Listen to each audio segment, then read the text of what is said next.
Tuesday டெய்லியோட கன்டினியூஷனுங்க. அந்த அன்றைக்கி பூ மார்க்கெட் போகலான் தான் பிளானு. பட் கவிஷ்க்கு கொஞ்சம் முடியாதனால நான் டவுட்லேயே சுற்றிட்டு இருந்தேன். சரி அம்மா நான் பார்த்துக்கிறேன் அப்படின்னு சொன்னாங்க.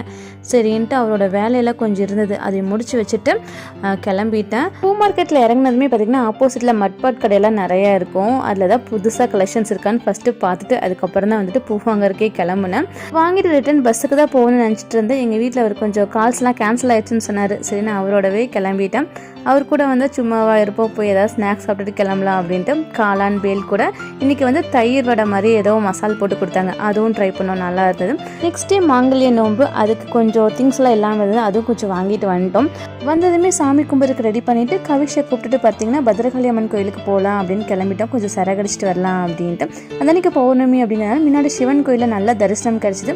பார்த்துட்டு பத்ரகாளி அம்மன் கோயிலையும் போட்டு நல்லா சாமி கும்பிட்டுட்டு 2 பேத்துக்கு சரகடிச்சிட்டு வீட்டில் வந்து சாமி கும்பிட்டாச்சு. நம்ம நெக்ஸ்ட் இதில் மீட் பண்ணலாங்க. தேங்க்ஸ் ஃபார் வாட்சிங்.